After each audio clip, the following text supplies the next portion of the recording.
Su sustancia está hecha de evocación, recuerdo, rememoración y de lo que toma del porvenir. Porque es una parte fundamental de nuestra identidad. Somos nuestra memoria. El programa de Lina que nos lleva de viva voz con los especialistas.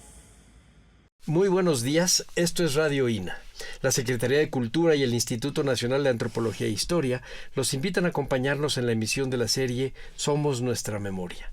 Contamos hoy con la presencia de la cronista Ángeles González Gamio. Yo soy Salvador Rueda. Bienvenida, Ángeles. Gracias, Salvador. Hoy vamos a platicar de un tema que es realmente puede ser fascinante, no solo por el personaje que vamos a hablar, sino por la manera como tú lo tratas. Josefa Ortiz de Domínguez. Sí. Un emblema femenino en una historia hecha por hombres. Así es.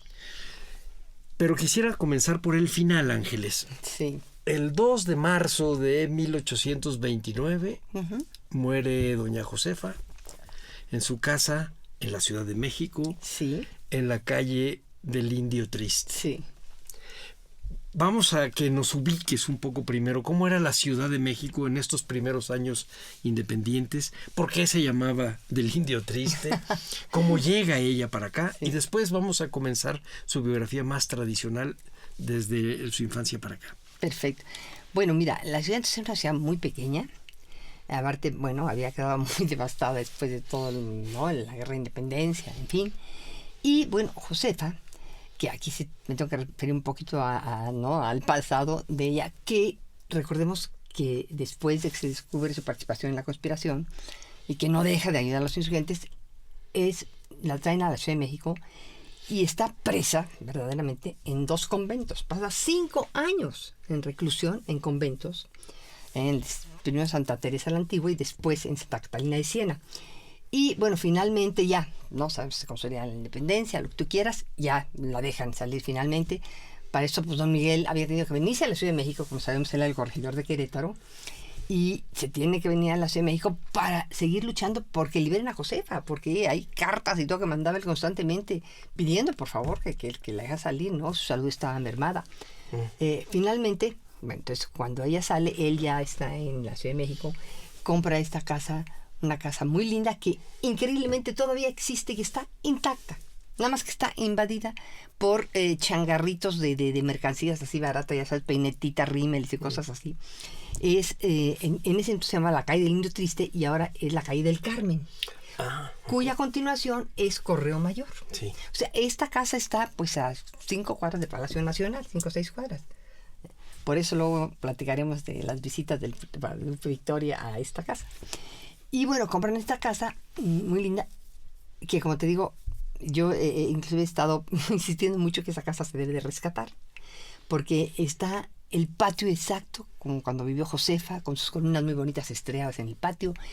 En la parte de arriba de la escalera es una casa, ya sabes, pues no, que ha de haber sido del siglo XVII, pero que en el siglo XIX se le dio su adecuación para hacerla al estilo. Y tiene una pajarera de madera hermosísima en el descanso de la escalera de arriba, que era de Josefa.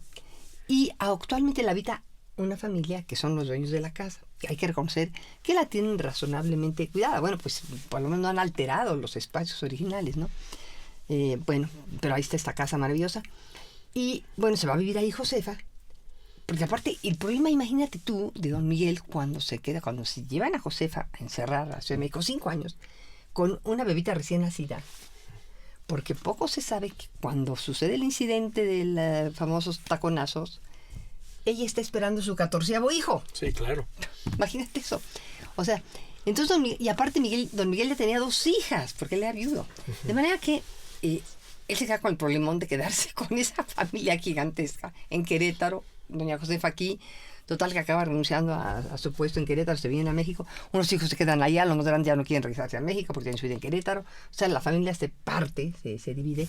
Y ya cuando sale Josefa se va a vivir a esa casa, que esa casa se vuelve un lugar de encuentro y de tertulia en la ciudad, porque es una ciudad muy chiquita, cuya realmente actividad de entretenimiento, por decirlo, era visitarse. Había tertulias en las casas en las tardes.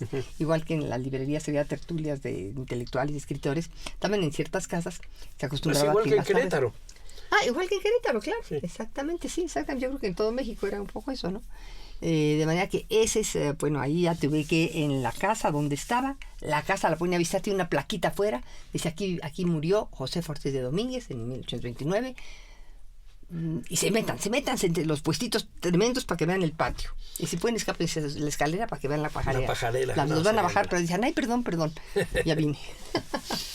Pero bueno, además porque ella nunca dejó de ser una mujer políticamente activa, y don Miguel también. Así es. Yo recuerdo en el castillo tenemos documentos de la junta esta del Supremo Gobierno de México, que está firmado por Miguel Domínguez, Guadalupe Victoria, Vicente Guerrero, alguno de los Michelena, si no estoy mal, que, por cierto, es posible que haya sido conocido por doña Josefa muchísimo antes. Existe un poco la idea de que ella es de Valladolid, era de hoy Morelia. ¿Es cierto eso? No, bueno, la información que yo tengo es que ella nace en la Ciudad de México, cerca del convento de Regina, una casa cerca del convento de Regina, y está su acta de nacimiento. Es que parece que hay como varias señoras que se llaman así. Que se llaman así, ¿no? Yo tiendo a creer que es esta de la Ciudad de México, es la que parece que está más. Y me lo comentó la que parece que estudió el asunto y lo confirmó, fue Armida de la Vara, ¿te acuerdas de ella? Sí, como Luis González, sí. Que ella fue la que, yo creo que hace 40 años, algo así, una vez que la fuimos a visitar allá a su casa de San José de Gracia, en Morelia, no sé, con esa casa maravillosa ahí en Michoacán. Y ahí en el patiecito que tenían en su casa, bajo una higuera, tomando un tequilita con quesito de la región, buenísimo. Me acuerdo perfecto, porque esa escena se me quedó grabada. Porque era una gente de una sencillez, don Luis y ella. Sí, cómo no. De veras te los comías. Y ahí platicando en ese patiecito, Armida de la Vara me platica de Josefa, me platica las cosas que había averiguado. Y yo la verdad sabía muy poco de Josefa, te lo confieso. Entonces me llamó mucho la atención. Dije, oye, pero qué personaje, oye, pero ¿cómo? Pues ¿por qué no se conocen todas esas cosas de Josefa? No, pues, y me da un folletito casi que había escrito ella sobre. Me dijo, pues yo he investigado estas cosas y. Ay, dije, oye, no. Entonces me picó tanto la curiosidad que de regreso empecé a hurgar cosas sobre Josefa y fui claro, ¿cómo se llaman? Ay, a las Vizcaínas, ¿te acuerdas de las Vizcaínas? Y ahí tienen el archivo, bueno, luego te platico su historia, la carta que ella escribió para pedir su acceso. En la catedral tienen el acta secreta de su matrimonio. En fin, entonces me empiezo a fascinar con el personaje y digo, oye, este personaje hay que divulgarlo, porque es un modelo no nada más para las mujeres, para los jóvenes en general. De saber que hay gente que puede vivir y morir con sus principios, por sus principios, auténticamente. No por intereses como ahora es la política, no es terrible, porque finalmente ella era una mujer política, aunque... Pero no era chapulín. No, bueno, por favor, Josefa era de una integridad. Sí, no. Pero siempre, ¿verdad? Yo recuerdo haber leído un pasaje de tu libro sobre doña Josefa, en donde precisamente esta personalidad fuerte, recia, siendo ella una estudiante, es lo que le llama la atención a... Así es. Platícanos un poco a la gente que no conocemos la vida de doña Josefa, esta parte de antes de que ella entre a la historia. Sí, antes de que ella entre a la historia. Bueno, ella es hija, se habla de un vasco, de un capitán vasco, un militar vasco, con una señora mestiza mexicana, doña Manuela Girón, y... que abandona, pues va a una campaña de guerra, lo que tú quieras, y abandona a la familia, por las palabras. Entonces la madre se queda pues con varios hijos. Hay versiones diferentes de cuántos eran en realidad. Por si sabemos de una hermana que se llamaba María, y que fue la que va a criar a la hermana mayor. Han hecho varios hijos porque había una hermana mayor, que generalmente eran esas familias de muchos hijos. Y la madre muere cuando Josefa todavía es muy niña. Entonces la que la va a criar es esta hermana María, que después ya más adelante Josefa va creciendo, se hace adolescente, la hermana se casa y ya Josefa dije, no, aquí yo ya no quiero vivir con este señor. Y entonces fíjate qué audacia de Josefa. Ella personalmente escribe una carta pidiendo su ingreso a las Vizcaínas. Como era hija de vasco, tenía, digamos, esa. Pero es un caso único, es el único caso en que una muchachita pide ella misma su ingreso a las Vizcaínas. Siempre era o la familia o los tutores o... No, aquí es ella, está ahí inclusive la saqué en un programa de televisión de Chicago para Canal 11, porque es algo inusitado. Entonces, bueno, la admiten, ingresa al colegio, creo que no era una alumna muy fácil, según sé, porque tenía un carácter de jovencita, un temperamento fuerte, ¿no? Contestaba, ¿verdad? Era como muy respondona, digamos. Pues sí, como respondió así. Sí, porque era la injusticia, verdaderamente la aprendía. Sí. Y entonces, si había algo que ella no consideraba justo... Hasta el último de sus días. Ya vamos a llegar a esa parte en donde hasta los amigos de don Miguel sufrieron. No, bueno, sí. Pero bueno, vamos a seguir con las Vizcaínas. ¿De qué año estamos hablando, Ángeles, primero? Bueno, mira, ella nace en 1773. Calcula que ella pide su ingreso como a los 15 años. Estamos hablando de fines del 90, por ahí. Por ahí, por 90, yo por los 90. Y cuando conoce a Juan Miguel, ella había tenido como 17, 18 años. Porque resulta que don Miguel, que era un abogado muy respetado, muy prestigiado, era miembro del patronato del Colegio de las Vizcaínas. Como sabemos, se habían fundado los vascos a mediados del siglo XVIII, un lugar maravilloso, increíble. Bueno, entonces un día le dicen a las muchachas, a las chicas, a las estudiantes, oigan, va a haber una visita del patronato. Es una visita muy importante, tenemos que dar muy buena impresión. O sea que vamos a dejarle escuela limpísima y ustedes, por favor, sus uniformes los planchan, los lavan muy bien, para que vayan muy planchaditas, muy guapas, porque van a pasar a desfilar frente a los niños del patronato, con un saludo muy breve para que vean a las niñas, haciendo, ¿no? Sí, claro. A las niñas.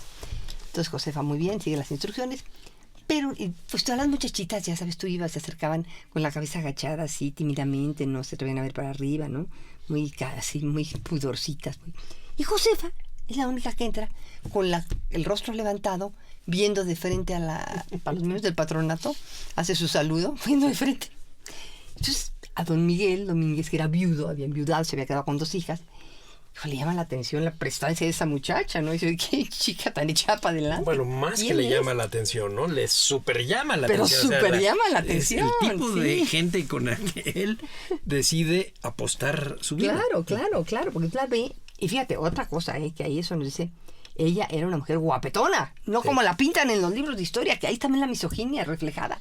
La pintan como una viejita, así toda chupadita, con un chonguito, con cara de frígida. Oye, por amor de Dios, no era así. Era una mujer plantosa, estoy segura. Bueno, si tuvo 14 hijos, cuando menos frígida no era. Exactamente. Bueno, entonces... Y aparte te digo, entre cada versión de no mal ver, guapetona, y esta actitud, ¿no? De tan gallarda, de enfrentadora, enfrentando, no, ustedes son patronato, pero yo soy Josefa y miren, los veo de frente, ¿no? Bueno, entonces pide permiso para visitarla. Y empieza a visitarla, y bueno, pues se enamora de ella, precisamente, se quiere casar con ella y anuncia al colegio que se quiere casar con Josefa. Y entonces empieza la tramitología. Tremenda. Papel que la mitad que... Y se tardan y no salen los papeles. ¿Y qué crees que hace Josefa? Un día agarra sus tiliches, como decimos popularmente, y se va a vivir con don Miguel. Imagínate hacer eso. En 1790. Digo, es increíble, ¿no? Tiene qué audacia. Se va y bueno, tienen una hija al poco tiempo. Y bueno, finalmente se casan, como a los 2 años, en un matrimonio secreto, así dice secreto, en la catedral. Y de esa primera hija es la primera de esos 14 que van a tener a lo largo de los años. Y después ya se van a vivir a Querétaro, viven aquí los primeros 7 años de casados, después se van a Querétaro, ahí nacen los otros hijos. Pero bueno, pues ahí ya nos habla del carácter y el temperamento de esta mujer, ¿no? Y por eso cuando están allá, ella se involucra profundamente en toda la famosa conspiración que era supuestamente una tertulia literaria, ¿no? De hecho, fíjate, empieza en casa de un abogado, no me acuerdo, un abogado muy prestigiado de Querétaro. Empiezan las reuniones. Y Josefa quería estar ahí, pero no podía porque las mujeres no iban esas cosas, ¿no? Entonces insiste que esas reuniones se hagan en las casas reales donde ellos vivían. Donde trabajaba don Miguel en ese entonces, ¿te acuerdas? Se acostumbraba a que la gente viviera donde trabajaba. Sí. Yo siempre pensé, caramba, tú que dijiste el castillo de Chapultepec, ahí hubieras vivido. Sí, ¿verdad? ¿Cómo se perdió esa costumbre? Bueno, el hecho es que entonces, por eso insistió que se llevaran a cabo ahí en lo que llamaban entonces las casas reales. Y bueno, y ella ahí estaba siempre presente, entonces ella participó en todo, ¿no? Pues de las que aparte siempre quería las ideas más combativas y más que tienen que estar un poco frenando. Y por eso cuando sucede lo del incidente, que se descubre la conspiración, que llega don Miguel muy alterado porque le pasa en la noticia, ¿no? Don Miguel, hay una conspiración. No se sabía en ese momento que ellos eran parte de esa conspiración. Además, en un momento muy delicado, porque el grupo de españoles de Yermo y del ala más, digamos, hispanista, que no quería a los criollos ni quería soltarles a los criollos ninguna forma de poder, veía conspiraciones en todas partes. Sí, exacto, exactamente. Y su tratamiento era muy rudo. Sí, no, eran tremendos, sí. Así y entonces, claro, descubrir una conspiración en Querétaro, que no era una ciudad chiquita, ni exacto. no era una ciudad menor. Sí, no. Puede ser que haya sido pequeña, pero era una ciudad muy importante con un peso político muy, muy fuerte. Descubrirla a la esposa o a la familia del corregidor, bueno, lo que había pasado con el Ayuntamiento de México en 1808, no hay más que acordarnos de eso. Claro, ya ves cómo acabó el policía, ¿verdad? Así es. Bueno, y también cómo se abortó también la conspiración de Valladolid. Claro, estábamos hablando de Michelena hace un ratito y así. Sí, exacto. Entonces, cuando se descubre eso, llega don Miguel y le dice a Josefa, se ha descubierto la conspiración. ¿De quiénes saben? ¿Qué se sabe? No, pues ahorita nada más me dijeron de los hermanos, estos hermanos que tenían Pigmenio y Emeterio González. Ah, sí. Que tenían una pulpería. Una pulpería era como bueno, que todavía existen en los pueblos mucho, esas tiendas que venden de todo. Abarrotes, herramientas, hasta libros a veces vendían. Sí, por supuesto. Tomaban. Sí. Claro, tomaban, sí. Entonces, de esa manera no se extrañaba a la gente que entraran bultos. Ya se fueron metiendo pólvora, municiones, todo, ¿no? Ya sea en el acopio de armas. Recordemos que ya estaba planeado para iniciar el movimiento en los primeros días de octubre. O sea, cuando esto sucede, ya tenían casi todo listo. Sí, estaban esperando una fiesta en la zona de los Altos, si no estoy mal. Estaban esperando, se adelantó. Sí, pero se adelantó, pero muy poquito, ¿no? Porque entonces resulta que, bueno, entonces Josefa le dice a don Miguel, ¿no? Oye, Miguel, pues entonces hay que mandar a avisarles. Allende, Padre Hidalgo, que inicien, pues ya está todo listo, que se arranque, si no va a pasarlo con lo de la Valladolid. Y don Miguel, que era finalmente un hombre prudente, cauteloso, dije, no, Josefa, no vamos a hacer nada, porque si hacemos eso, se van a enterar que estamos involucrados, ¿comprende? Eran aquí las... No, pero Miguel, entonces ahí viene un pleito bastante fuerte, parece ser, porque insisten que hay que avisarles, que es una cobardía, que por cuidar su seguridad personal se aborda el movimiento, y por esa razón la encierra. Eso es cierto, que la encierra. Y como ahora lo puede uno ver, inclusive si va uno a Querétaro, ellos vivían en la parte de arriba, ¿no? Y abajo ahí estaban oficinas, y abajo vivía el alcaide Pérez. De la cárcel, sí. Sí. Y entonces José, él era parte de la conspiración. Y José se le había dicho, oiga, si un día hay una emergencia, nos avisamos con 3 golpes. Por eso son los famosos taconazos. Ya. Entonces, pues, finalmente el alcaide se da cuenta y pues, se acerca por una ventanilla y... Es decir, que doña Josefa pega 3 taconazos. 3 taconazos fuertes porque acuérdate que son muros de este tamaño, sí, en los pisos así con entresuelo y todo. Entonces, si ponías alcaide, pero nunca lo había escuchado, ¿no? Por eso, ¡paz! Y entonces el alcaide, don Miguel se había regresado ahí se había ido a ver cómo podía parar todo el problema. Y pues, pero fíjense esto no se cuenta en los libros de historia, nada más se cuentan los taconazos como una cosa pintoresca, ¿no? Y la ponen con su chonguita amargosa dando sus tacones. No, fíjate tú. Sí. Le dice al alcaide Pérez, señor Pérez, se ha descubierto la conspiración. Vaya inmediatamente, busca a Allende, busca a Padre Hidalgo y dígales que comiencen el movimiento ya, como lo teníamos planeado, pero que comiencen ya, antes de que se aborte. O sea, ella da la orden que inicie el movimiento de independencia. Ella, ¿cuándo has leído eso en un libro? No, efectivamente queda todo con una anécdota de avisando que ya nos agarraron. Sí, exacto. Y no dar la orden de que esto ya arranque. Y fíjate, eso es una diferencia básica. Bueno, pero básica. Como ella inicia el movimiento de independencia. Y fíjate, hay algunos tan... Bueno, no puedo decir la palabra porque sonaría grosera, altisonante en el radio, pero desgraciados o misóginos baratos, que son historiadores, que hacen el chistecito de que, no, tú eres respetabilísimo. Que hacen el chismecito de cuando dice ella, ya nos atraparon, o ya nos agarraron, ya se descubrió, que se refiere a su romance con Allende. Ah, sí, qué tontería. Digo, por amor de Dios. No, sí es una tontería. Bueno, entonces ya, por eso ya, ahí inicia el movimiento de independencia. Pero fíjate, finalmente se descubre, ¿no?, que están involucrados. Entonces a ella se la llevan presa al convento de Santa Clara, ahí en Querétaro, y a él al convento de la Cruz, porque uno es monjas y el otro de fraile, ¿no? Bueno, entonces don Miguel, pero fíjate qué interesante esto, eran gente muy querida ahí en Querétaro, porque te acuerdas que entonces todavía existía la República de los Indios. Sí. Bueno, resulta que la República de los Indios empieza a abogar ante el virrey y ante las autoridades para que por favor liberen a don Miguel, que porque es el mejor alcaide, es el mejor corregidor que han tenido, que era como un gobernador, ¿no? Sí, pues sí. El mejor gobernador que han tenido, que por favor, que el pueblo lo apoya, que... Y bueno, para que no hubiera más alboroto, porque obviamente ellos iban a apoyar el movimiento, ¿no? Dejan salir a don Miguel, y al poco tiempo también a doña Josefa, porque ya iba a tener su criatura, que ella le llamaba la hija de la independencia, Camila. Bueno, ya iban a hacer la niños, la dejan salir pensando, ya cuando su bebito se va a calmar, ¿verdad? Ya esta señora tan... Pues no se calmó nada. No la conocía. No la conocía. Antes de seguir adelante, ¿qué es lo que hacía don Miguel? ¿Cuál era el trabajo de un corregidor? El trabajo de un corregidor pues, era un poquito como un gobernador de ahora, ¿no?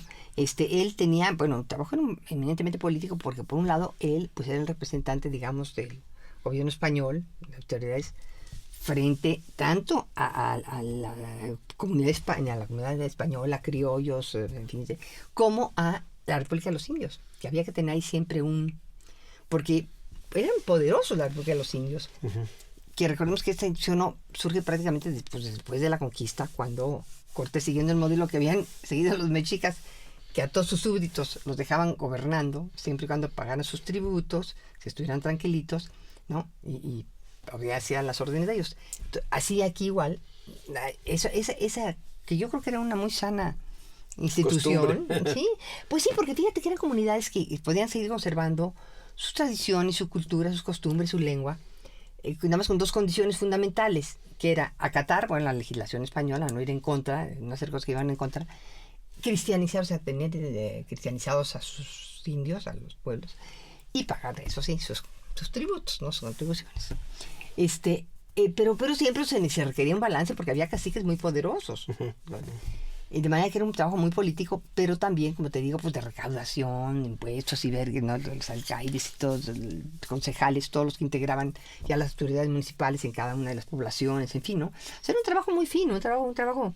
Y don Miguel, la verdad, era estupendo para eso. Y a doña Josefa también la querían mucho, porque también presionó mucho para que la soltaran, porque ella también parece ser que estaba involucrada ahí con la comunidad y con los indios, y hacía trabajo también, un poco de trabajo social ahí en la comunidad. Así que era un puesto muy importante. Y entonces, piden que los liberen. Arranca la guerra de independencia. ¿Qué pasa con ellos? Bueno, don Miguel, y dije, ya estamos quietecitos, Josefa, ya de suerte conserva el puesto. Se ve que le dijo, tranquila. Pero qué tranquila, ni qué tranquila. Ella seguía dando mensajes, conseguía dinero, le mandaba dinero. O sea, seguía apoyando por todos lados. Y pues tenía, pues obviamente, como esposa del corregidor, tenía muchos contactos, muchas posibilidades de ayudar, ¿no? Y se enteraron en la capital, ¿no?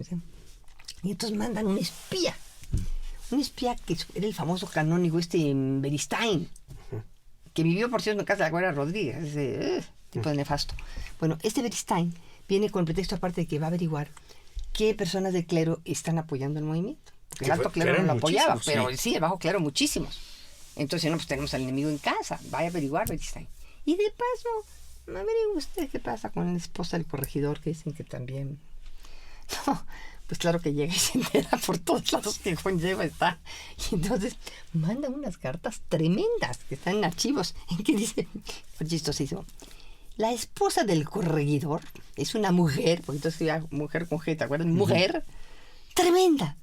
Es una verdadera Ana Bolena. Nunca entendí por qué la comparó con Ana Bolena. Que no pierde la oportunidad de hablar contra la España, contra el rey, y que apoya a los insurgentes. Y el señor corregidor, ni como marido, ni como corregidor, hace nada para detenerla. O sea, el pobre, le puso como mandilola, el pobre don Miguel se me dio una ternura. Bueno, total que dice no. Cuando reciben eso en la capital, dice no. Tráiganse esa señora, es tremenda, no podemos tenerla ahí. Entonces se la detienen y se la llevan a México con su bebita. Y bueno, aparte insulta a los soldados que la lleven. ¿Para qué tanta guardia, cobardes, para una pobre mujer con su hijita? Yo daré mi sangre por la patria. Bueno, nos va insultando todo el camino. Finalmente llegan a la Ciudad de México y la internan en el convento de Santa Teresa la Antigua, que era de unas monjas carmelitas tremendas de rígidas. Recordemos que ahí estuvo Sor Juana, que no aguantó los rigores, claro. se enfermó. Bueno, Josefa también se enfermó, porque eran rigurosísimas, en un convento helado. Bueno, entonces, después de unos meses en que, bueno, don Miguel se enteró de eso, entonces iba y pedía que por favor la liberaran o que si no la cambiaran a un lugar más. Y finalmente lo que logró, después, pero ya de mucho tiempo, año y medio, 2 años, que la trasladaran al convento de Santa Catalina de Siena, que eran monjas dominicas. Monjas dominicas más cultas, más inteligentes, más suaves, que yo creo que simpatizaban con el movimiento. Entonces ahí ya estuvo mejor. Pero se echó en total 5 años presa en los conventos. En los 2 conventos. Vamos a regresar tantito al primer convento. ¿De qué enfermó? Porque bueno, era muy delicado una mujer que acaba de tener un bebé, enfermarse. Sí, imagínate, el bebito se lo tuvieron que llevar porque al principio estaba ahí porque ella lo amamantaba. Sí. Dijo, no, entonces se lo regresaban, que se va a morir aquí el bebé. No, pues se enfermó muy fuertemente de los pulmones. ¿Estaba aislada? ¿La tenían aislada. No podía escribir. En Santa Teresa, no, en Santa Teresa estaba aisladísima. Claro que ella aprovechaba porque la iba a ver don Miguel de vez en cuando, con él otro día, pero cuando él iba a ver la nana Consuelo, una señora que trabajaba, esa señora siempre tenía una como gran nana, que era un poco la que... Bueno, con 14 hijos tenía que tener alguien que lo ayudara. Yo ayudara. creo que tenía varias nanas, pero sí. Esta era en particular como la gente muy cercana a ella, ¿no? Y esa dejaban que fuera a llevarle alimentos y esas cosas. Ella se vino a la Ciudad de México, la nana Consuelo. Y con ella mandaba mensajes y mandaba cosas. No, era imparable. Por eso se quedó tantos años. Porque decían, si la soltamos, y así presa, cada que puede mandar cosas, si la soltamos, bueno. Y tenía una gran ascendencia moral. ¿Me entiendes? La población la respetaba mucho y la querían porque sabían lo que había hecho. Y como ella seguía, no le importaba estar presa y seguía fiel al movimiento, ¿no? Jamás De hecho, decían que don Miguel de repente le dijo, Josefa, escribe una carta. Si tú escribes una carta diciendo que te arrepientes y que que realmente es un error lo del movimiento urgente, que apoyas a la España y al rey, te van a dejar salir. ¡Nunca! Escribe eso. Prefirió estar en los conventos que decir algo que no pensaba por conseguir su libertad. Fíjate qué integridad y qué principios de mujeres que a mí eso me impresiona. Como hombre o como mujer, digo, no, que alguien que viva así, con esa rectitud y con ese apego a sus principios, al precio que sea, pagando un precio como ese. Finalmente ya cuando salió, pues ya, ¿no? Se volvió como una heroína, que si le decían heroína, bueno, te pegaban los dientes. No, soy heroína, que ni heroína. Yo hice lo que tenía que hacer porque por la situación que yo tenía, como tú sabes, corregidor, tenía una situación privilegiada para ayudar. Por eso lo hice. Cualquiera que hubiera estado en un lugar lo hubiera hecho. Claro que no, ¿verdad? Pero ella decía eso. De hecho, le quisieron dar una recompensa, como le dieron a Leona Vicario. Bueno, Leona Vicario aparte puso todo su dinero para el movimiento, se quedó en la chilla, por eso después le que también es una mujer admirable, porque le fue, después de que la agarran presa, y que tiene, ¿te acuerdas? En una cueva, tiene una hija, cueva, sí. Y yo recuerdo cuando se hicieron, y perdón por este paréntesis, pero cuando se hicieron los estudios de los restos ahí en el Castillo de Chapultepec, les impresionó a los antropólogos físicos el estado de las vértebras de Leona Vicario. Le habían puesto a trabajar, trabajos forzados a una chaparrita, una niña bien delgadita, hombre. No, bueno, le hicieron pedazos. Ay, qué cosa. Fíjate, eso yo no sabía que sí. Es otro personaje extraordinario. Pero a ella sí les volvieron, después de la independencia, le dieron una casa muy bonita, que ahí en la Plaza de Santo Domingo, que ahí está, es la Dirección de Literatura y Bellas Artes, y una hacienda por Hidalgo.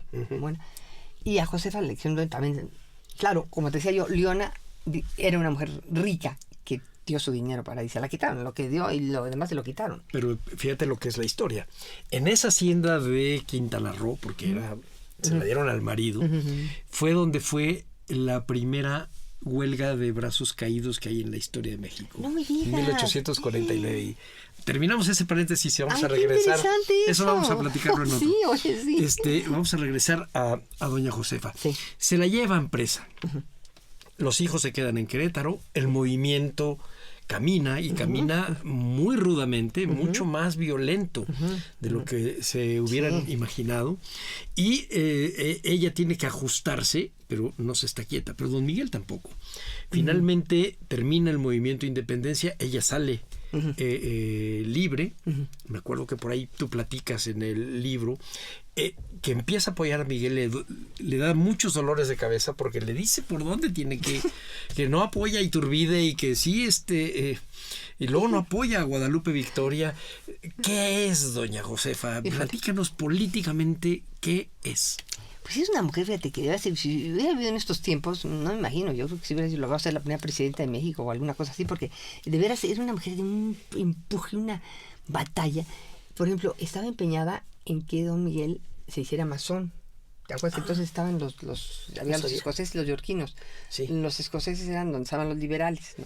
Y los yorquinos, o al revés. No, al revés. El hecho es que entonces don Miguel, empeñada en que se era masón, ella no podía, porque no permitían mujeres los masones. Entonces, como que esas cosas, ella empujaba las cosas que ella quería hacer y no podía, quería que las hiciera don Miguel. Pero don Miguel ya era un abogado muy respetable, fue senador y luego fue presidente de la Suprema Corte. Él estaba en su cosa. Sí, no, te digo, llegó a ser el miembro de la Junta de Gobierno, que es una suerte de presidente sustituto. Nada, no se le ha reivindicado ni estudiado debidamente. Sí, don Miguel. Sí. Don Miguel tiene mucho mérito también, porque aparte de haber convivido y domeñado a esa mujer de esa bravura, bueno, no haber sido nada fácil. ¿Cuántos años le llevaba don Miguel a doña Josefa? Uy, le llevaba como 23. Fíjate, como mi abuelito a mi abuelita, igual. 23, sí. ¿Y sin embargo la sobrevivió? Sí, la sobrevivió, porque bueno, las mujeres acababan muy lastimadas. Doña Josefa muere, ya vamos a llegar a esa parte, pero también muere realmente joven. Sí, 50 y tantos años, 52, muy joven, digo, pues sí, bueno, por los términos actuales. Y bueno, gente con 14 hijos y todo lo que padeció en esos conventos, digo, finalmente estaba, sobre todo en Santa Teresa, ¿no? Fue terrible. Vamos a hacer un paréntesis para recordarle a nuestra audiencia que estamos hablando sobre Josefa Ortiz de Domínguez, un emblema femenino de la independencia y de la historia, y estamos hablando de ella con Ángeles González Gamio, cronista de la ciudad y además autora de un libro sobre doña Josefa y muy destacada defensora de doña Josefa ante todas las malas habladas y todas las cosas que se hicieron. Se hablaba, por ejemplo, yo me acuerdo que era un chisme pues sí, malintencionado, de el posible digamos amorío entre doña Josefa y Allende, pero no toman en cuenta que doña Josefa era una mujer, madre de muchos hijos, una mujer de familia. Ella era protagonista, no necesitaba ser. Y don Miguel no creo que fuera el quietecito mandilón tampoco. Y contaba Lupita Jiménez que en realidad era el hijo de Allende que estaba de novio, por decirlo como dicen en mi tierra. Estaba de novio, se ocupaba de novio con una de las hijas de Miguel Domínguez y de doña Josefa. Yo creo que eso es muy fácil. Y suena mucho más lógico también en la participación de estas tertulias. Claro, sí. Y te voy a decir una cosa, mira, es que a Josefa, digo, nada más con ver como el personaje uno tiene que entender que ella había sido, aunque le hubiera fascinado a Allende, que le tenía que haber gustado, porque yo creo que a cualquier mujer le gustaba Allende, porque era un tipo muy apuesto, y era galán, y monté un gran jinete, y toreaba, y bueno, y aparte brillante. Pero Josefa jamás se hubiera permitido, en el caso remoto que hubiera podido, porque entre sus 14 hijos, la esposa del corregidor, digo, ¿a qué horas? Pero bueno, supongo que todas esas condiciones se hubieran dado. Estoy segura que Josefa, con la integridad que tenía, hubiera sido incapaz nunca de ser infiel a don Miguel. Porque no sabe su ética, vamos. Una mujer que vivió con ese apego a sus principios, ¿no? Pagando precio, como hemos dicho, en tantas cosas con sus hijos, ¿no? De dejar a los hijos, de estar presos en los conventos. ¿Cómo iba? No, digo, no, además es un desprestigio moderno. Si eso lo hubieran podido usar en contra de ellos políticamente, y no pasó. Vamos a ver ahora a una Josefa que conocemos menos, que es la de los años 20.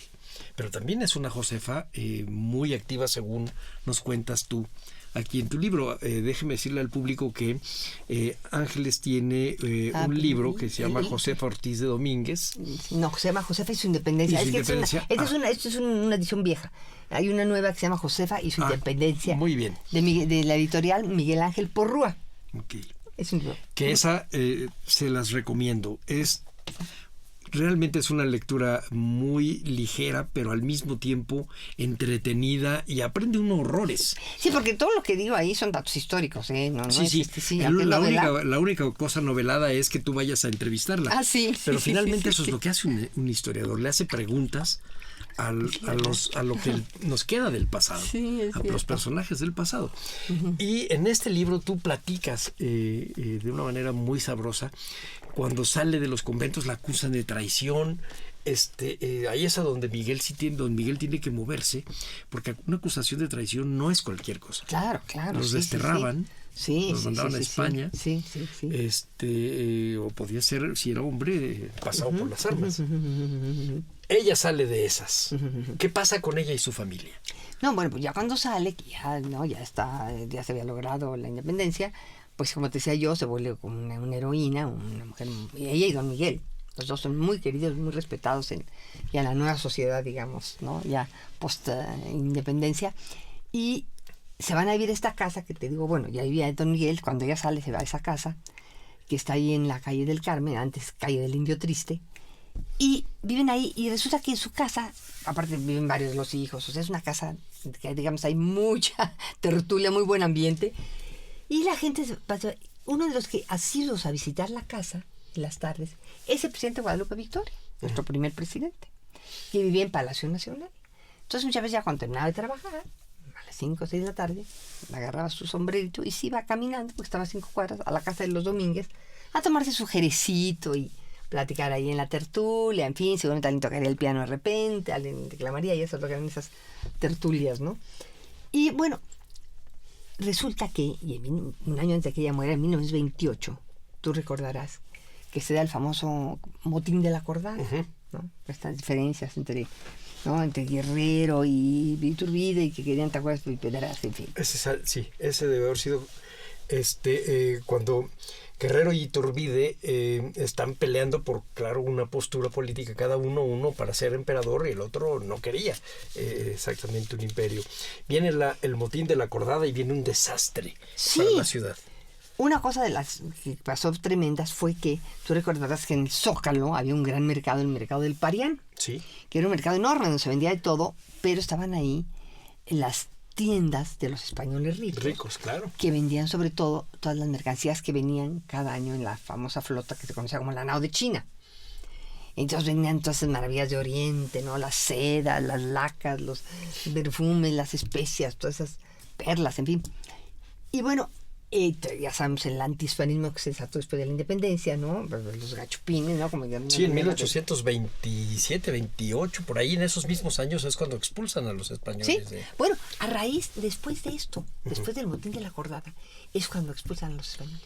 Porque pretexto para saquear y robar y incendiar el mercado fue precisamente que eran tiendas de gachupines. Que resulta que no todas eran de gachupines, porque curiosamente, bueno, ese ya es otro chisme histórico, ya le voy a mezclar, pero no, porque de alguien que tenía su tienda ahí, que era el abuelo de Guillermo Prieto, tenía su tienda ahí en Parián, y ahí empezó la desgracia de la familia, porque le queman la tienda, la abuela era muy ricachón, vivía ahí en la calle de Mesones, le queman su tienda ahí en el Parián. A raíz de eso empieza la familia a caer en desgracia económica, y después se muere el padre.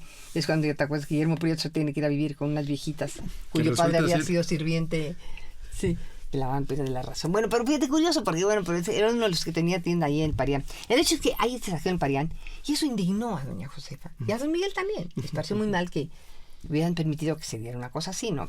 Porque iban a perjudicar a toda esa gente, ¿no? Esta que trabajaba en el mercado, porque no nada más fueron los grandes puestos, esos fueron los que se centraron porque eran las mercancías más caras, claro. Pero también perjudicaron a todos los comerciantes que vendían alimentos y que vendían ropa y que vendían de todo, ¿no? De esos grandes mercados donde venden de todo. Y entonces fíjate nada más esto. Como a los 3 días o 4 de que había pasado el famoso motín, meses después, llega el presidente Guadalupe Victoria como siempre, a la casa de los Domínguez, ya que se me han calmado un poco las cosas, da su sombrerito al mozo, entra y lo ve Josefa y se le deja ir. En esta casa no es bienvenido quien permitió el saqueo del paredón. ¿Cómo es posible que... Corrió al presidente Victoria. ¿Cómo es posible que usted lo haya permitido? Allí enfrente de su balcón estaba pasando. Por Guadalupe Victoria se regresó, se fue rápidamente, hasta dejó su sombrerito. Bueno, don Miguel se fue atrás del presidente a pedirle disculpas, ¿no? Cuando regresó indignado, y le reclamó a Josefa, le dijo: Miguel, tú también te pareció muy mal, también estabas enojadísimo. Sí, Josefa, pero no se hacen así las cosas. Pues esta es mi manera, porque el problema es que no hablamos con la verdad. Esa es la realidad de las cosas. ¿Cómo lo vamos a recibir ahorita como si nada hubiera pasado, Miguel? Esto nos desprestigia, es inconcebible. Bueno, así se las gastaba doña Josefa. Muchos dolores de cabeza, dices en el, Sí. en el libro. Pero también muchas satisfacciones, yo creo. Lo curioso es que esta fuerza la seguía teniendo ya estando enferma. Sí. Sí, es que era una mujer de un alma muy fuerte y un carácter. Y había luchado, yo creo que fue una mujer que luchó mucho en su vida. Su infancia había sido muy difícil, ¿no? Que hace huérfana, pues con la hermana que ¿no? Como dicen, un poco de arrimada. Bueno, para que haya tenido ese golpe de audacia de pedir su ingreso. Ella misma a las vizcaínas, ¿no? Es un internado. Quiere decir que la situación en la que vivía era tan poco, ¿no? Agradable, que prefirió irse de interna. Situación que le haber costado mucho de esfuerzo para su carácter. Tener que acatar normas y reglas, las normas estrictas de una institución, ¿no? Que eso no ha sido nada fácil para ella, porque... No, quién sabe. Yo creo que no fue nada fácil para quienes la recibieron. Bueno, porque, sí. También a don Miguel, cuando tienes lo de la boda secreta. Primero platícanos qué es una boda secreta. Pues mira, aparentemente es algo que se hacía cuando, digamos, era un matrimonio que tenía ciertas irregularidades. Ok. ¿No? Y en este caso, pues el hecho de que... Porque ha de haber sido un escándalo cuando Josefa se sale de Vizcaínas y se va a vivir con don Miguel, porque se va a vivir con un personaje muy respetado en la sociedad, ¿no? Tienen una hija, o sea, no puede decir que se fue nada más a refugiar en la casa de don Miguel mientras se casaba, no, tienen una hija, o sea, obviamente están cohabitando como pareja.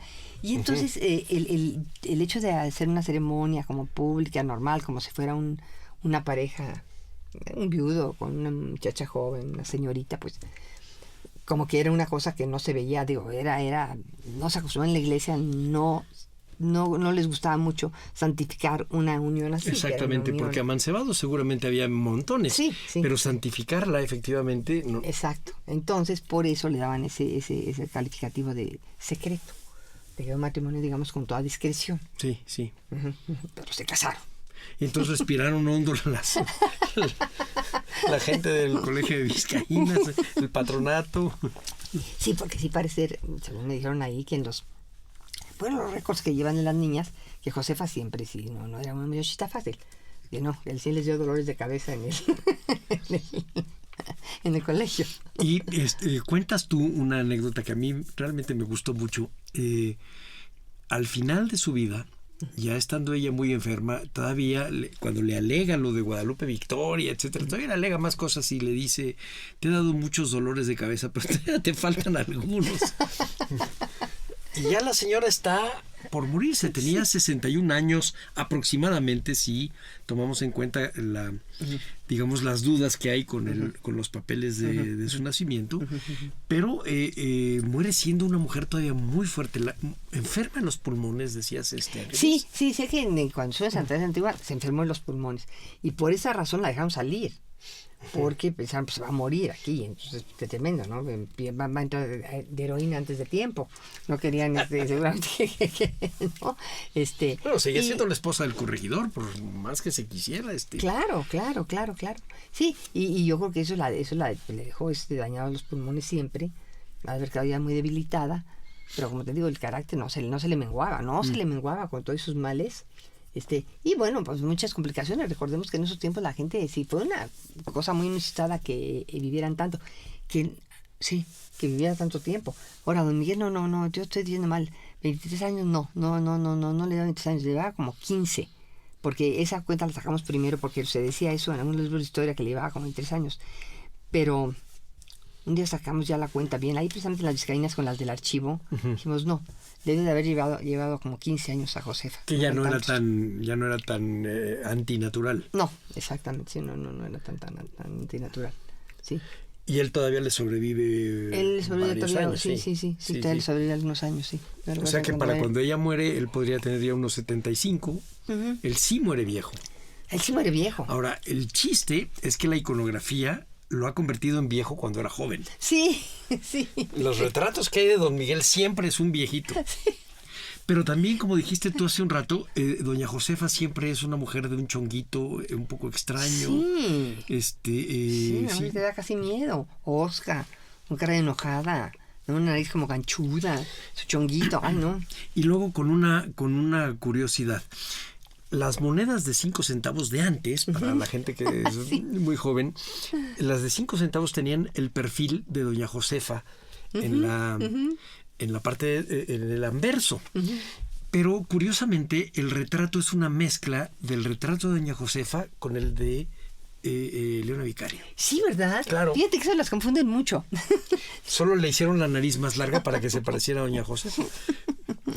Pero el resto del perfil es de Leona Vicario. Así es.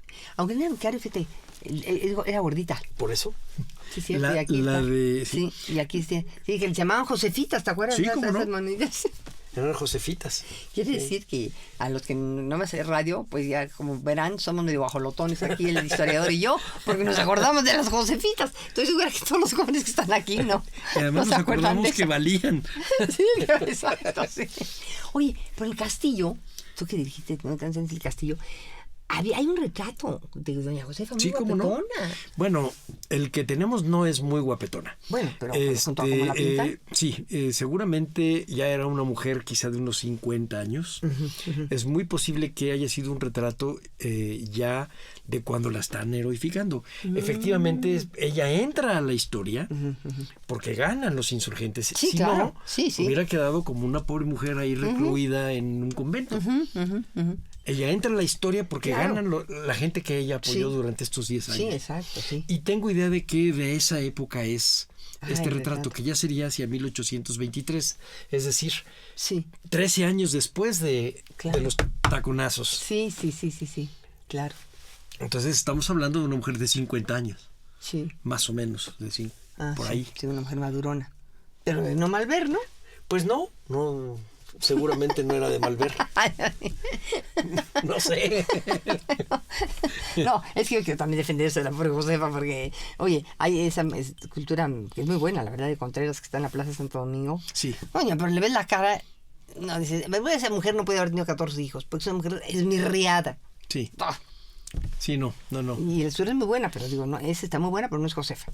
Esa no es Josefa. Sí, es una buena escultura, pero no refleja el carácter y realmente la energía que esta mujer. Sí, exactamente. Sí. Yo me quedé con una duda desde el principio. ¿Por qué se llama la calle del Indio Triste? Y entonces ahí apelo a la cronista. Mira, es que es una leyenda, una leyenda que, bueno, que como casi todas las leyendas tienen sus bases reales. Había precisamente un cacique indígena que era pues como asesor del virrey, que le consultaba mucho para poder cómo manejar, ¿no?, la pesca de los indios y las cuestiones económicas, y que este señor era bastante borrachín, el indio sí. Y entre sus labores tenía que avisarla cuando había alguna cosa que estuviera levantándose, que hubiera algún movimiento medio rebelde entre los indígenas, porque aparte de que hacían trabajan en las obrajes, las minas, en todos los lugares más, ¿no? Entonces cualquier levantamiento o problema con ellos afectaba la economía, que era lo que le preocupaba, sobre todo al virrey. Y entonces hubo un levantamiento un día fuerte y que afectó uno de los sectores donde trabajaba un grupo de estos indígenas, y el tipo se le iba a decir cuando se le iba a avisar al virrey, se le atravesó una pulquería con unos amigos, nunca llegó y nunca le avisó, y se desató el problema, y el virrey furioso lo cesó y le quitó todos sus bienes, y usted ya no es el cacique porque usted es miserable, no sirve para eso. Nombraron a otro y este se quedó en la incuria. Y entonces el tipo, en la total depresión, fue y se instaló en esta calle, que creo que se llama, era un tramo de San Pablo, si no me equivoco, algo así, porque ahí cerca estaba el Colegio Máximo de San Pedro y San Pablo. Se instala ahí a un lado, este indígena, y se sienta afuera de una casa, y se quedó ahí día y noche por días viviendo un poco de la caridad. La caridad, la gente le daba, pasaban y lo veían, sabían que había sido un hombre muy poderoso, lo veían ahí, no recargado en esta pared, en la pobreza, con su cara de tristeza absoluta de que había caído en la desgracia. Y así estuvo por un tiempo hasta que finalmente se murió ahí. Entonces la gente empezó a, ¿no? como lo conocían, que era un personaje conocido, y lo vieron en qué estado terminó, la gente le empezó a llamar la calle del Indio Triste. Y así se quedó la calle, se le nombró. Mi papá, que era un falso cronista, nos contaba muchas historias que no eran verdaderas. Yo sé dónde se las inventaba, pero alguna vez nos contó que el Indio Triste era Moctezuma y que siempre estaba, que a partir de que llegó Cortés, siempre estaba triste. Y lo que lo habían encerrado por ahí, cuando en realidad lo encerraron en donde ahora está el Monte de Piedad. Sí, exacto, sí. Entonces es que y lo retrataron como un indio triste y entonces así se le quedó. Y nosotros, pues, mira, sí suena lógico, pero suena más lógico lo que dices tú. Sí, es la leyenda que uno consta, que la cuentan don Artemio María Arizpe y don Luis González Obregón, todos los viejos cronistas la cuentan. Siempre con unas ciertas variaciones, porque las leyendas, yo me he fijado que le van dando acá, que eso. Fíjate, una por una maravillosa, la de la Llorona, que es una leyenda antigua, fue uno de los presagios. Sí, de Moctezuma, claro. Bueno, esa leyenda sigue viva hoy en la actualidad, pero es curiosísimo, porque si es en los estados del norte, por ejemplo, la Llorona viene del desierto. Donde hay un río, una ciudad con río, dicen que la Llorona sale del río. Sí, sí. Cuando están en el mar, la Llorona sale del agua, siempre llega del agua, sí. O sea, la van adaptando a situaciones geográficas, pero la Llorona ahí está. Y llega del agua. En el castillo hay una leyenda de la Llorona que ya un día te contaré. Sí. Ay, sí. Ya un día te contaré. Vamos a dejar a la cronista a un lado y regresamos con la historiadora de doña Josefa. Platícanos algunas de las cartas de doña Josefa. ¿A quiénes se las dirigía? ¿Qué les decía? No, fíjate que cartas no hay muchas, porque se dice una cosa, fíjate, que las cartas, cuando ella se la llevan presa, que le confiscan todo lo que tenía Josefa, ¿no? Entonces ahí se destruyen muchas de estas cartas. Ahora, hay las cartas, por ejemplo, de que mandaba Beristain al virrey acusando a doña Josefa, y de otros personajes también, porque le agarraron odio a todos los que eran que estaban en contra del movimiento insurgente. Todos los estaban odiaban a Josefa porque sabían que Josefa seguía apoyando. Entonces esos mandaban también cartas al virrey denunciando a doña Josefa. Tuvo un movimiento muy fuerte en Querétaro por todos los radicales, no los radicales, hombre, los realistas. Todos los realistas, los que estaban en contra del movimiento insurgente, y todos los españoles, por supuesto, de ahí de Querétaro, querían que se la llevaran, porque esa mujer es nefasta y tiene mucho. Es que ellos tenían, ¿sabes qué? Tenían autoridad moral, tenían un peso moral. Entonces, las cosas que ellos apoyaban, pues, obviamente eran apoyadas por la población, ¿no? Porque tenían una imagen que era muy querida en la población. Entonces, esas cartas, pero de esas cartas casi no quedó nada en los conventos. Hay las cartas de don Miguel, en que le escribía al virrey y a las autoridades pidiendo que liberaran a doña Josefa. Y una carta en donde le pide también que acepte ya, ¿no? Que se equivocó y que se arrepiente para que la dejen salir.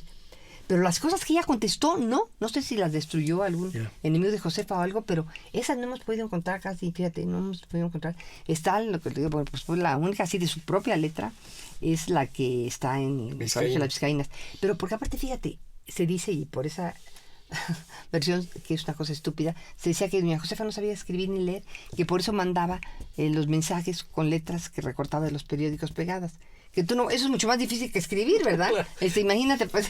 Y hablar a taconazos también creo que debe ser un poco difícil. Exacto. Entonces, por ejemplo, un día que le dijeron eso, digo, pero qué animales, ¿cómo no sabía escribir? Yo supe escribir desde niña, desde antes de entrar a las Vizcaínas.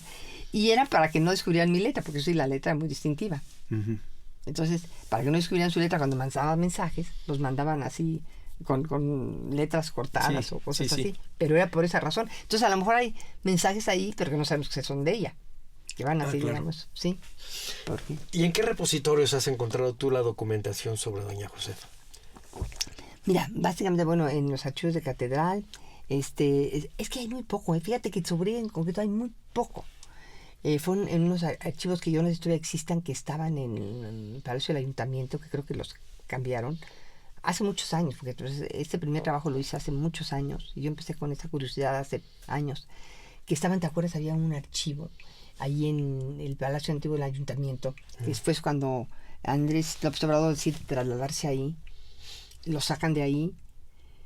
Inclusive creo que eran archivos, porque también estuve en Palacio Nacional, del Palacio Nacional, y de las Vizcaínas. Fueron básicamente los que consulté. O sea, del Ayuntamiento, Vizcaína. En Querétaro no encontraste nada. No, en Querétaro no encontré nada. En Querétaro no encontré nada, fíjate. Curiosamente, yo pensé que había mucho en Querétaro, y no. ¿Y las de Beristain, en dónde las encontraste? Las de Beristain las encontré en Palacio. Ok. Fíjate cómo realmente se nos sigue escurriendo de entre las manos el personaje. Si no es por tu libro, realmente sabríamos muy poquito. Sí, la verdad sí. Y es que fíjate que es increíble cómo, bueno, que se perdieron tantas cosas, porque tiene que haber habido una cantidad de material inmenso, ¿no? Digo, fue una oportunidad muy importante. Pues yo me imagino que cuando menos toda la documentación de cómo descubren precisamente el complot. Uh-huh.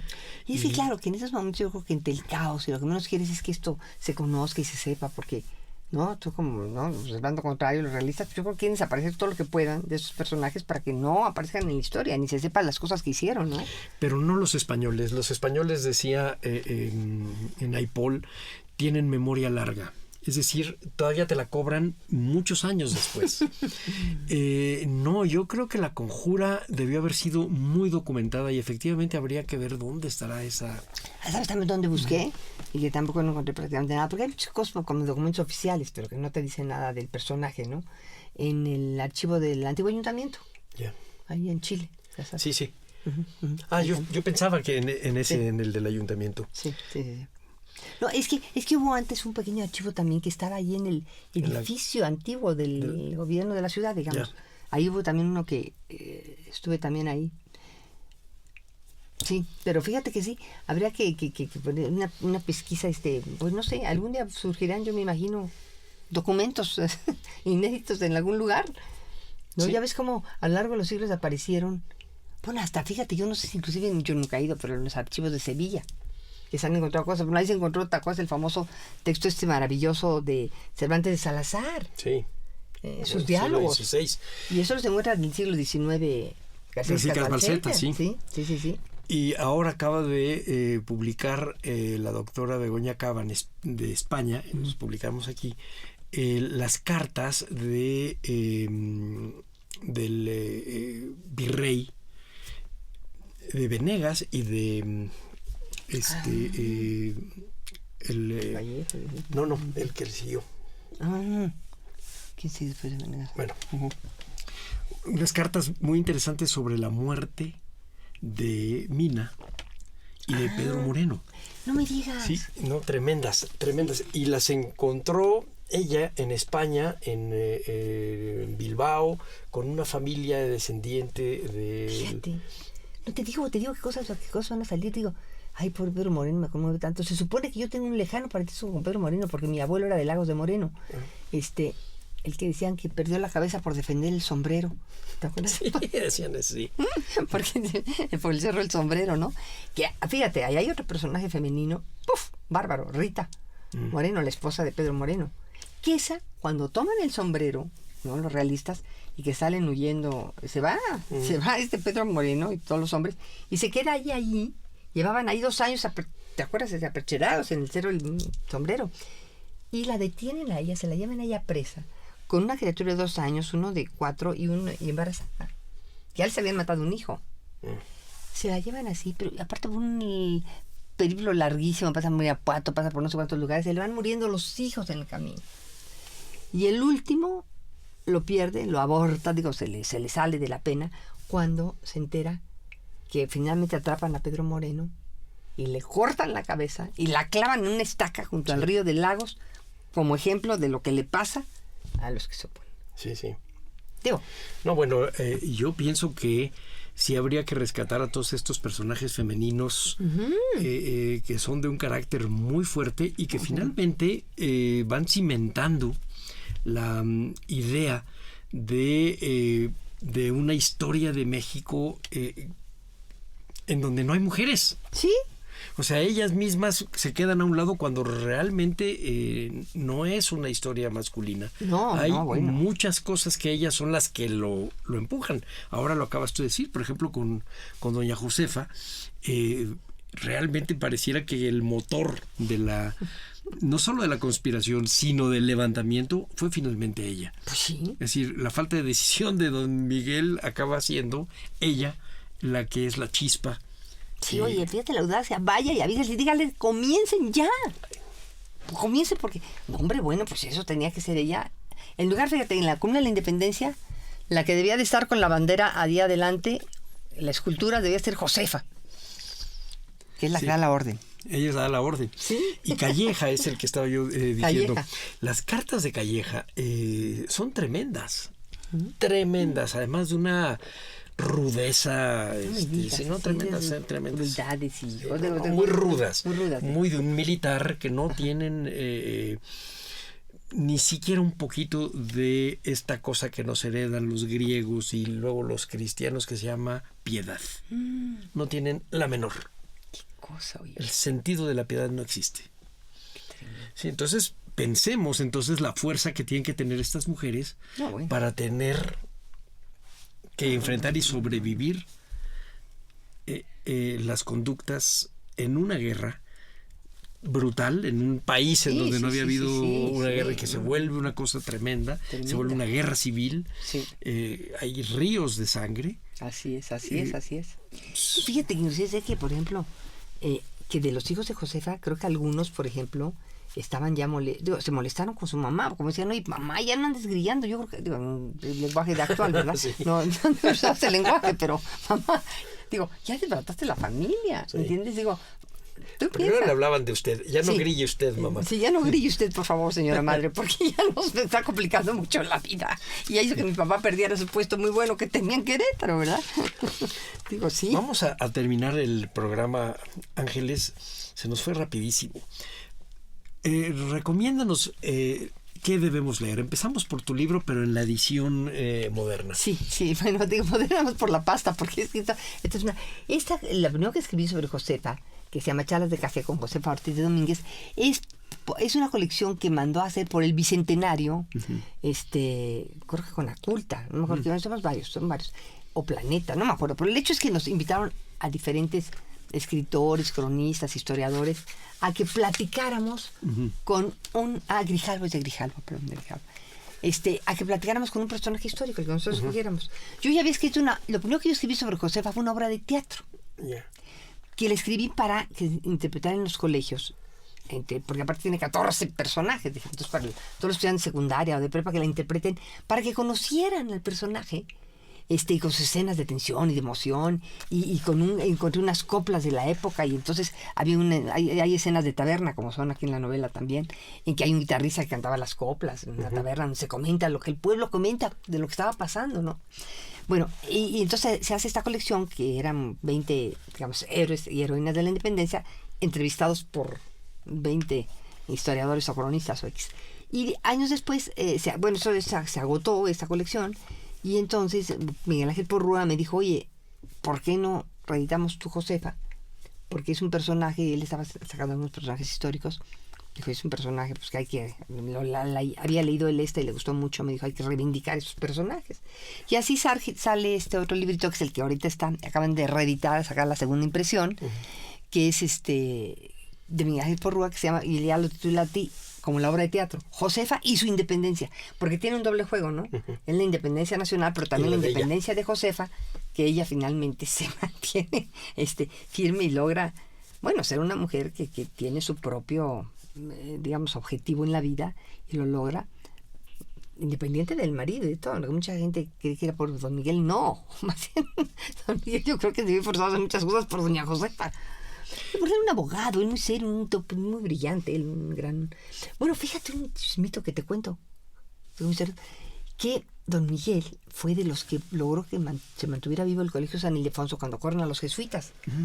Pues él había estudiado en San Ildefonso y cuando se queda el colegio abandonado porque sacan los jesuitas y piensan que hay que cerrarlo, que hay que... Don Miguel es de los que junta gente de exalumnos, así, gente prominente, como él dice, oigan, tenemos que mantener vivo San Ildefonso. Lo que se han ido los jesuitas, es importante, eso no se forman, pues ahora sí que, no, los mejores hombres del país. Fíjate qué interesante. Y don Miguel da dinero y todo, y ahí consigue pagar maestros y todo para que no se acabe San Ildefonso. Para que siguiera funcionando, Sí, que ya no estuviera era un los jesuitas, personaje, don Miguel también, Sí, cómo no. de propia ley, ¿eh? ¿Qué más nos recomiendas para leer sobre doña Josefa? Sobre doña Josefa. Mira, bueno, es que en esa época el Bicentenario se hicieron varias cosas sobre doña Josefa, la verdad, en todas, poco serias, porque la ponen con unos romances apasionados con Miguel, con la gente. Una vez que le dije a una chica que no me acuerdo cómo se llamaba, le digo, oye, pero ¿por qué pones esto? Bueno, será para darle sabor a la novela. O le digo, por si mira, cuando uno habla de personajes que existieron, uno tiene que ser muy cuidadoso. Por verdad histórica, sí, oye, sí. Es quitarle estatura y carácter a una mujer que tenía los pantalones bien puestos. Así es. Sí. Y el corazón en su lugar. Sí, la verdad que es un modelo, yo creo, para hombres y mujeres, ¿no? De cómo hay que vivir la vida, ¿no? Y cómo hay que amar este país, ¿verdad? Pues sí, y yo te agradezco mucho esta plática. Es un placer platicar contigo, de verdad. Bueno, vamos a dar por terminada esta emisión a nombre de Radio INA, que esta emisión fue posible gracias a la generosa participación de Ángeles González Gamio para hablar de Josefa Ortiz de Domínguez. Gracias a nuestros escuchas por su atención. Les sugerimos consultar más de nuestra producción a través de www.radio.ina.gov.mx.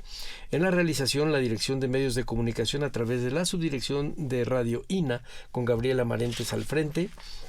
En la producción y controles técnicos, Evanibaldo Morales. En la edición, Rubén Martínez. En el apoyo, Marta Hernández. Yo soy Salvador Rueda. Hasta la próxima.